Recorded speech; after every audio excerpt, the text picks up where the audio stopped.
So most welcome session number 18 में आपका most welcome है गाइज। आप सभी का जितने भी गाइज यहाँ पे आप आ गए हैं, बहुत बहुत बढ़िया, अच्छी बात है। Well done guys.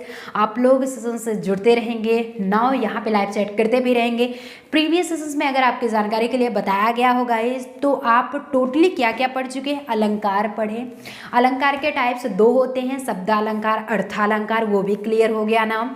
और साथ ही साथ आपके शब्दालंकार के श्लेष, यमक और अनुप्रास 3 पढ़ चुके हैं। और गाइज आपकी जानकारी के लिए अगर यहाँ पे बता दें तो कल के सेशंस में गाइज अतुल जी पूछ रहे थे कि मैम क्या यानी कि ये जो अनुप्रास होता है, अनुप्रास अलंकार के कितने भेद होते हैं ये टोटली।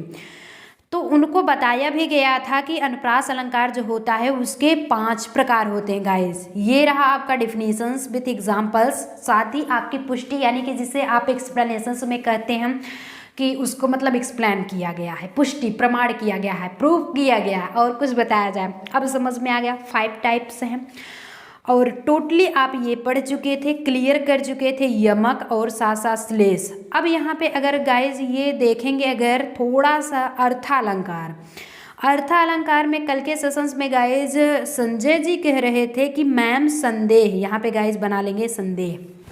संदेह और भ्रांतिमान जो होता है क्या एक किस्म का होता है? बिल्कुल नहीं। और कल भी आपको बता दिया गया था गाइस, अपने अंदर से ये भ्रम आप निकाल दीजिए कि संदेह और भ्रांतिमान में थोड़ा सा डीपली नॉलेज होता है। नाउ अगर आप विदाउट स्किप किए हुए गाइस अगर आप पढ़ेंगे तो आज यही टोटली हम कवर ही कराएंगे। 5 लगभग क्लियर कराया जाएगा। कौन कौन सा स्टेप होता है, चलिए स्टार्ट किया जाता है। सो एट फर्स्ट आपको उपमालंकार कंडीशंस क्लियर कराया जाएगा। आफ्टर दैट विदाउट सेशंस को स्किप किए हुए पढ़ते रहेंगे तो रूपक भी कंडीशंस क्लियर कराएंगे, साथ में उत्प्रेक्षा, संदेह और भ्रांतिमान, साथ साथ प्रतीप अलंकार। यहाँ तक पढ़ने के बाद 9 लेक्चर आपका 19 स्टार्ट होगा, जो कि नेक्स्ट डे आपको पढ़ाया जाएगा। सो अब इसी के साथ स्टार्ट किया जाता है। और जो भी नए गाइज अगर आज जुड़ रहे हैं सेशंस के साथ, अगर जो भी न समझ में आया, डिस्क्रिप्शन बॉक्स में टोटल लिस्ट दी गई है, आपको सिलेबस भी बताया गया है, साथ ही टेलीग्राम पे भी जुड़ने के लिए लिंक दिया गया है। सारे इन्फॉर्मेशन आपको वहीं पे प्रोवाइड होते हैं। और बाकी जो हमारे सभी प्रिय साथी पुराने हैं, वो कहने के तो पुराने, लेकिन सब कुछ पता है, 1 महीना से बढ़िया बाकायदे से पढ़ रहे हैं। अच्छी बात, हमेशा खुश रहिए, पढ़ते रहिए। चलिए स्टार्ट किया जाता है। तो एट फर्स्ट जो होगा वो उपमा अलंकार गाइस देखेंगे। उपमा अलंकार आखिर होता क्या? उपमा अलंकार से ही हो रहा है आपको कि यहाँ पे किसी की उपमा दी जा रही। कहते नहीं है कि समथिंग्स अगर एक ही क्लास में 2 रहे स्टूडेंट्स, कहा जाता है कि वह स्टूडेंट्स उससे पढ़ने में तेज है, तो जस्ट उसकी उपमा उससे दी जा रही है। तो वही कंडीशंस गाइज होगा जहाँ समान धर्म, स्वभाव, यानी कि रिलीजन। और यहाँ पे थोड़ा सा Saini ji maths and reasoning की क्लासेस में कह रही थी मैम थोड़ा इंग्लिश भी साथ साथ बताते चलें, डोंट माइंड गुड़िया, बताया जाएगा, सब कुछ आपको क्लियर कराया जाएगा। सो धर्म यानी रिलीजन हो गया, स्वभाव नेचर, ये तो हिंदी का क्लासेस है ऑलरेडी, सबके लिए कॉमन है। दशा यानी कंडीशन, शोभा वो चीज़, वो कंडीशंस यानी कि अच्छे लग रहे हैं, बेटर की कंडीशंस में। आदि के आधार पे किसी दूसरी वस्तु की तुलना की जाए, वहाँ पर उपमा अलंकार होता है। सो आकांक्षा को संधि नहीं समझ में आ रहा था। एट फर्स्ट आप अलंकार पढ़ लीजिए, आफ्टर दैट हम संधि ही एट फर्स्ट क्लियर कराएंगे। तो जहाँ पे समान धर्म, स्वभाव, दशा, शोभा आदि के आधार पे किसी जस्ट दूसरे की तुलना की जाती है गाइस, तो वो कंडीशंस आपकी उपमा अलंकार की होती है। जैसे पीपल पात सरस मन डोला, ये आपके एग्जाम्पल्स रहते हैं। इसकी पुष्टि नाव कैसे होती है कि यहाँ पर मन की चंचलता पीपल के पत्ते के समान जस्ट बताई गई कि जो मन की चंचलता होती है तो वो पीपल जैसे पत्ता होता है, तो मतलब अपने मधुर चाल में हमेशा मतलब हिलता रहता है, वैसे ही मन है तो एकदम चंचल है। इसलिए मन को काबू में कीजिए और नाव पढ़ाई पे ध्यान दीजिए। ठंडी का मौसम है, ठंडी तो लगेगी ही लगेगी। डेली सोचेंगे कि नहीं कल से स्टार्ट करते हैं तो कल ही कल रह जाएगा। एक दिन ऐसा होगा कि आप एग्ज़ाम में भी बैठे रहेंगे और फिर क्या होगा, एग्ज़ाम दे के भी आ जाएंगे। नाव कल आपका कभी नहीं आने वाला है। सो अभी पढ़िए, नाव अभी समझिए। तो पीपल पात सरस मंडोला, ये टोटली आपके कोई भी कंडीशंस है, यानी कि मन की चंचलता है। यहाँ पे लिखेंगे कि मन की जो आपकी चंचलता है इसकी कंडीशंस पीपल के जस्ट पत्ते के समान बताई गई है, यानी कि दोनों को आपस में उपमा दिया जा रहा है, तो इसलिए ये पुष्टि होती है उपमा अलंकार के। सो समझ में आया, चला जाए आगे। फिर ये कंडीशंस आपके क्लियर हो गए, यानी कि उपमा भी आपका क्लियर हो गया। अब यहीं पे रूपक बताया जाएगा, और आपकी जानकारी के लिए अगर गाइस बता दें कि रूपक और उत्प्रेक्षा थोड़ा सा मतलब आपस में होता है कि रिलेशनशिप रखता है, यानी कि थोड़ा सा आपके कंडीशंस अगर रूपक पढ़ रहे हैं, साथ ही साथ अगर आप उसी के साथ उत्प्रेक्षा भी पढ़ लेते हैं, तो नाउ कंडीशंस दोनों की हमेशा क्लियर रहती है। इसलिए आपको सबसे पहले एट फर्स्ट रूपक पढ़ाया जाएगा, आफ्टर दैट उत्प्रेक्षा। लेकिन देखते हैं कि कुछ गाइज होते हैं, जब थियरी चलता है, मतलब कुछ दिनों से कहते हैं मैम थियरी पढ़ाया थियरी, जब थियरी लेवल चलता है तो सेशंस को आप स्किप करते हो। जब तक बेस आपका नहीं मजबूत होगा तब तक बिल्कुल भी आप क्वेश्चन आंसर कर ही नहीं सकते हैं। अब अगर पूछ लिया जाता है गाइज आपसे कि करुड़ रस का स्थायी भाव क्या है, तो जब तक रस टोटली पढ़ोगे नहीं, स्थायी भाव क्या करोगे समझ करके, कुछ नहीं कर सकते। चार्ट बताया गया है, जाइए डिस्क्रिप्शन बॉक्स में लिख दिया गया है, टोटली वीडियोस फाइंड हो जाएगा, आप देख सकते हैं, कवर कर सकते हैं। अब यहाँ पे रूपक अलंकार जो होता है, जहाँ उपमेय में उपमान का भेद रहित आरोप हो, वहाँ पे जस्ट आपका क्या होता है, रूपक अलंकार। और गाइज उपमेय उपमान क्या होता है ये आज नहीं बताया जाएगा, क्योंकि अगर जो भी गाइज आप पढ़े हैं उपमेय उपमान रस, तो वहाँ पे बहुत ही बाकायदे ढंग से आपको उपमेय क्या होता है, उपमान क्या होता है, परहैप्स टोटली आपका डाउट्स क्लियर कराया गया है। जो नए स्टूडेंट्स जुड़ रहे हैं, डिस्क्रिप्शन बॉक्स में लिंक दी गई है, सो जाइए और नाउ पढ़ लीजिए गाइज।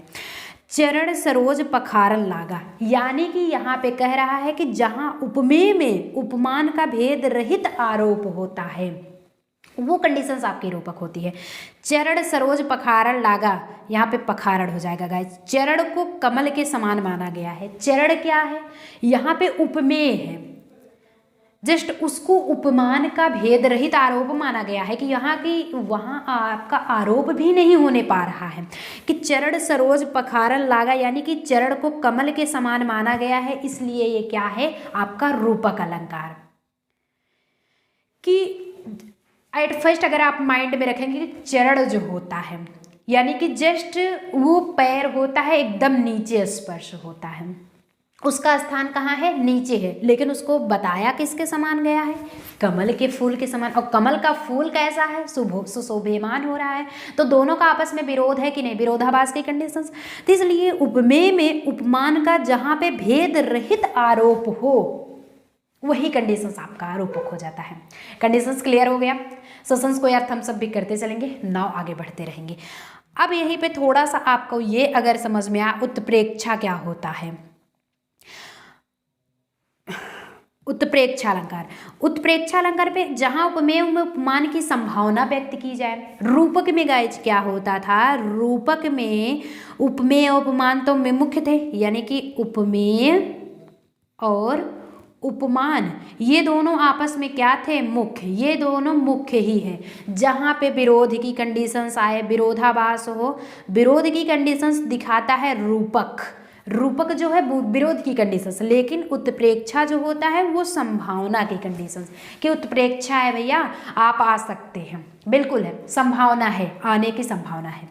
तो जहाँ पे में उपमेय की उपमान में आने की संभावना हो वो कंडीशंस उत्प्रेक्षा होगी। सोहत ओढ़े पीतपट श्याम सलोने गात, मनो नीलमल शैल पर आतप पर्यो प्रभात, ये शैल होगा। देखें अगर एक सेकेंड रुक जाइए भैया, ये कंडीशंस आपके हैं उत्प्रेक्षा अलंकार कि शैल पर आतप पर्यो प्रभात, चाहे आप पर्यो लिखिए या फिर पर्यो, इस दोहे में संभावना व्यक्त की गई है, साथ ही वाचक शब्द मनो भी प्रयुक्त है, इसलिए वो उत्प्रेक्षा अलंकार है। अगर आप समझें कि विरोध हुआ तो रूपक और संभावना हुआ तो उत्प्रेक्षा। कि सोहत ओढ़े पीतपट श्याम सलोने गात, मनो नीलमय शैल पर आतप पर्यो प्रभात, यानी कि यहाँ पे जो भगवान श्री कृष्ण जी का बताया गया है, वर्णन किया गया है कि सोहत ओढ़े पीतपट, मतलब कि जो वो पीताम्बर पहने हुए हैं पीताम्बर क्या है, पीला वस्त्र, ऐसा मतलब उन पे ऐसा ओढ़े हुए हैं, ऐसा सुशोभ्यमान लग रहा है। और श्याम सलोने गात, यानी कि उस सांवले सुंदर शरीर पे इतना ज़्यादा प्रकाश, इतना ज़्यादा चमक रहा है, मानो कि नीलमल शैर पर जब भगवान सूर्य जब सुबह उदय होता है, आतप पर्यो प्रभात, जब सुबह सुबह सवेरा यानी कि भोर होता है, ठंडी में तो सवेरा दिखता ही होगा ना बढ़िया से, इसलिए बढ़िया पढ़ाई करो, सुबह उठो सवेरा देखो। तो आतप पर्यो प्रभात, जब सुबह सवेरा होता है, भगवान सूर्य की रोशनी जब शैल पर यानी कि जब पत्थर पर पड़ती है, वहाँ पे, कहाँ पे, पर्वत पर, शैल है, पर्वत पे पड़ती है, तो पर्वत किस तरह चमकता है, नील मणि, मणि के समान मानो चमकता है। मणि आप देखे होंगे ना, सर पे जब रहता है उनके मुख में, तो मणि जिस तरह से चमकती है, नाव वही कंडीशंस जब भगवान श्री कृष्ण पीताम्बर ओढ़ते हैं, मतलब पहनते हैं, तो उनके सांवले शरीर पे वो चमकती है। तो यहाँ पे दोनों विरोध नहीं है, उनकी जस्ट उपमा उससे दी जा रही है, यानी कि उपमेय का उपमान में संभावना व्यक्त किया जा रहा है, इसलिए ये गाइस आपका उत्प्रेक्षा अलंकार। ससेंस बढ़िया लग रहा है, कुछ नहीं था। संभावना के साथ साथ मनव भी शब्द है, मनव है मतलब कि उनमें आने की इच्छा है, ये संभावना है, इसलिए ये कंडीशंस आपकी उत्प्रेक्षा हुई। 9 सेशंस बढ़िया लग रहा है। अगर सेशंस को साथ साथ शेयर करते भी चलेंगे और नाउ थम्सअप भी देते चलेंगे तो और बढ़िया परफॉर्मेंस आपका भी मतलब बेटर लगेगा कि नहीं पढ़ाया जा रहा है, तो आप भी उसी तरह से बढ़िया से अच्छे से पढ़ाओ। विदाउट स्किप किए हुए पढ़ेंगे तो ही आपको समझ में आएगा कि आखिर अलंकार होता है। दोबारा क्योंकि अलंकार पढ़ाने वाले नहीं हैं और आपको भी टाइम हो सकता है कि ना मिले, क्योंकि बहुत ही कम टाइम है गाइज, इसलिए पढ़ते रहेंगे। अब नाउ स्पेशली संजय जी का आपका कंडीशंस व्यक्त होगा कि उन्होंने पूछा था कि संदेह और भ्रांतिमान क्या मैम एक ही चीज होती है? तो गाइज आपकी जानकारी के लिए बता दें कि संदेह जो होता है, संदेह में तो आप संदेह में ही पड़े रहेंगे, लेकिन भ्रांतिमान जो होता है उसमें तो उसी संदेह के अनुसार आप वर्क भी कर देते हैं, कंप्लीट कर देते हैं। संदेह में मैं भैया अभी हो सकता है कि कितना, मान लेते हैं कि टाइम देखते हैं कि आपका 5 बज रहा है, तो वो संदेह बना है संदेह, लेकिन उसी के अनुसार आप वर्क भी कर डाल रहे हैं कि 5 बज गया है, चलिए लाइव क्लासेस स्टार्ट हो सकता है उस दिन, मतलब क्लासेस आपका जबकि 5:10 से हो, आप गेस लगा लिया कि 5:10 हो रहे हैं, लेकिन उसी वर्क के काम भी अपना कंप्लीट कर लिए, ये भ्रांतिमान में आता है। अभी पढ़ेंगे ना आगे, स्किप नहीं करना है तो सब कुछ आएगा। तो संदेह अलंकार क्या होता है कि जहां किसी वस्तु की समानता, कोई भी एक चीज है जिसकी समानता अन्य वस्तु से दिखाई पड़ने पर, यानी कि एक चीज है, मान लेते हैं कि कोई भी चीज, जैसे कि ये कलम हो गया और ये पेंसिल हो गया, ये कलम हो गया और ये पेंसिल हो गया, इस दोनों की समानता यानी कि इसकी समानता इससे दिखाई देने से यह निश्चित न हो पाए कि यह वही वस्तु है या कोई अन्य वस्तु। ये न समझ में आए कि इन दोनों में कि ये पेंसिल है या फिर कलम है। वो अब तो ऐसे होता है कि एक मतलब कि कलम भी होता है कि पेंसिल जैसा लगता है, होता है मतलब जिसमें निकलते रहते हैं, एक थोड़ी थोड़ी सी नोक रहती है आपकी। तो किसी वस्तु की तुलना यानी कि किसी वस्तु की समानता किसी अन्य वस्तु से दिखाई जाने पे यह न समझ में आए कि क्या ये वही वस्तु है अथवा दूसरी है, वहां पे संदेह अलंकार। सेशंस बढ़िया लग रहा है। चलिए, तो इसकी कंडीशंस क्या होगी, बहुत ही बेहतरीन एग्जाम्पल दिया गया है कि नारी बीच सारी है कि सारी बीच नारी, कि नारी ही की सारी है कि सारी ही की नारी। बहुत ही बेहतरीन ढंग से ये समझाया गया इस एग्जाम्पल के तौर पे कि यहाँ पे एग्जाम्पल जो दिया जा रहा है गाइज कि जब ये कंडीशंस आप देखेंगे स्पष्टीकरण में, ये कंडीशंस है आपकी स्पष्टीकरण में। स्पष्टीकरण में बताया जा रहा है कि वहाँ पे जब भगवान श्री कृष्ण यानी कि द्रौपदी में जब चीरहरण हो रहा था तो वहाँ पे द्रौपदी जी बुला रही थी, मतलब सुनने वाला कोई नहीं था, लेकिन भगवान श्री कृष्ण जब सुने थे आए थे तो उनकी साड़ी में ही ये लोग समझने लगे थे, तभी ये दोहा बना हुआ है। यही सिर्फ सबके अंदर भ्रम था, यही सिर्फ संदेह था कि नारी बीच साड़ी है। सभी ये सोच रहे थे कि इस नारी, इस महिला के बीच में ही साड़ी है या फिर इस साड़ी के बीच में ही महिला को रखा गया है। अथवा नारी की ही साड़ी है, यानी कि क्या नारी में ही साड़ी भरी हुई है या फिर साड़ी की ही नारी बनाई गई है, कि मतलब कम ही नहीं हो रही थी वो साड़ी। दुशासन खींचते खींचते परेशान हो गया था, थक गया था, लेकिन वो मतलब कंडीशंस, वो साड़ी खत्म ही नहीं हुई थी। कृपा किसकी थी? भगवान श्री कृष्ण। इसलिए भगवान की जब भी आस्था होगी, अगर आप आस्था से बुला रहे हैं तो भगवान साथ तो जरूर देंगे। साथ हमेशा रहते हैं, बस ज़रूरत होती है गाइस आस्था की। इसलिए भगवान में आस्था रखिए और लगन से पढ़ाई कीजिए और सेल्फ कॉन्फिडेंस रखिए, तो आपकी श्योरली सरकारी सीट हासिल होके रहेगी। अब गाइज यहीं पे आपके यहीं के अगर जो बताया जा रहा है ये टोटली यहाँ से ऐसे नहीं आएगा कि संदेह अलंकार का आप टोटली सविस्तार वर्णन कीजिए, वो सब भूल जाइए, ऑप्शनल रहेंगे। और साथ ही साथ आप नोट भी करते चलेंगे कि 1/3 आपका माइनस मार्किंग भी कंडीशन होगा। हर एक करेक्ट आंसर पे 2 आपके नंबर मिलेंगे, लेकिन 1/3 आपका मार्क्स जो होगा वो कटेगा भी, माइनस मार्किंग की होगी। तो साथ साथ आपको बताया जाता है कि आपके क्वेश्चंस कैसे पुटअप होंगे गाइज, कि संदेह अलंकार में क्या संदेह अलंकार और भ्रांतिमान दोनों डिवाइड होते हैं, ऐसे कुछ क्वेश्चंस पुटअप हो जाएगा। कि ये बताइए कि संदेह और भ्रांतिमान में क्या ये दोनों में समानता होती है, हाँ या नहीं, या इन दोनों में से, या आलाप दीप। ऑप्शंस तो समझते हैं कि ऑप्शन कैसे आएंगे। सो यार जब तक आप बेसिक नहीं समझे रहेंगे तो कैसे पढ़ेंगे, इसलिए बेसिक पढ़िए, टोटली जानकारी रखिए, थियरी पढ़िए, नाव जाइए, आप कामयाबी ज़रूर हासिल करेंगे। सो अब आ जाता है भ्रांतिमान। अभी तो सिर्फ संदेह चल रहा था, लेकिन अब आता है आपकी कंडीशंस भ्रांतिमान। भ्रांतिमान में क्या होता है कि संदेह में तो यह संदेह बना रहता है कि यह वस्तु क्या है, रस्सी है या फिर सर्प। ये वस्तु रस्सी है अथवा सर्प, परंतु भ्रांतिमान में तो अत्यंत समानता के कारण, यानी कि संदेह में तो संदेह बना रहता है कि संदेह है भैया, लेकिन यहाँ पे जो होता है सो अत्यंत समानता के कारण एक वस्तु को दूसरी वस्तु समझ लिया जाता है। कहने का मतलब है एक जो वस्तु होती है उसको जस्ट दूसरी वस्तु समझ लेते हैं कि भैया ये अगर बताए थे ना पेन है तो पेंसिल, पेंसिल है तो पेन, और उसी भूलों के अनुसार कार्य भी कर डाला जाता है, कार्य भी आपके टोटली कंप्लीट कर दिए जाते हैं। बट यहाँ पे आपका उसमें तो संदेह ही बना रहता है, लेकिन भ्रांतिमान में उसी के अनुसार आप कार्य भी कर डालते हैं, जिससे कि ये कंडीशंस आपकी भ्रांति मान की होती है। प्रतीप मतलब क्या होता है, मतलब किसी चीज को ये प्रतीप हो रहा है, ये मालूम चल रहा है कि जहाँ उपमेय का उपमान के रूप में वर्णन किया जाए, जहाँ पे उपमान का उपमेय के रूप में, अब उपमेय आप टोटली जाके रस पढ़ेंगे तभी समझ में आएगा। सो रस का सेशन देखना नहीं बोलेंगे।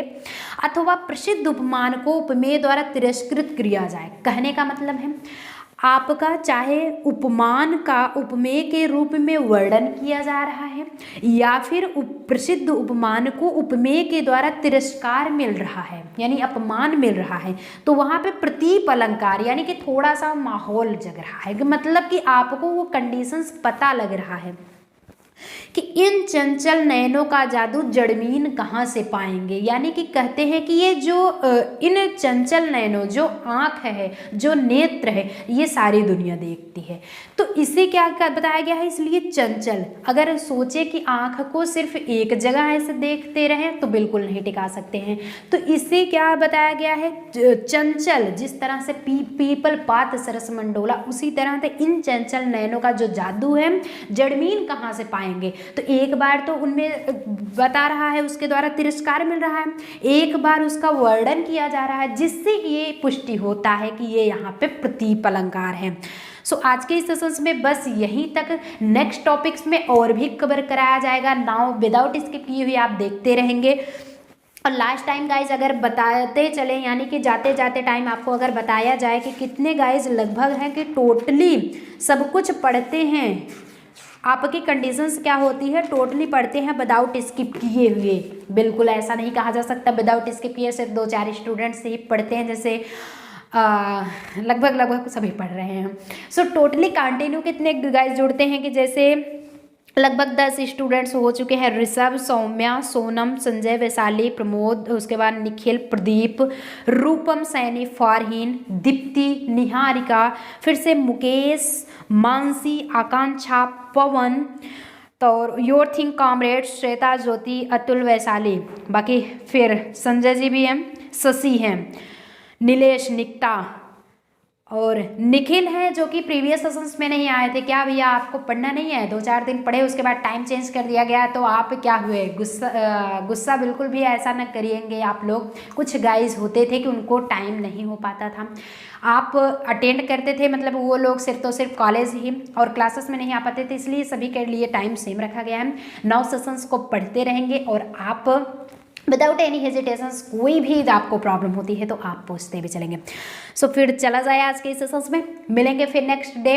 देखते हैं आज का सिर्फ जो होमवर्क होगा गाइस वो आपको बता दिया जाए। जितना भी पढ़ाया जा रहा है ये सिर्फ लर्न करते चलेंगे। अगर लर्न किए तो आपका ही भला हुआ, अगर नहीं लर्न करेंगे तो फिर एग्जाम में बैठेंगे तो जितना मेहनत हम कर रहे हैं अगर आप नहीं करेंगे तो टोटली आगे नहीं बढ़ सकते हो यार।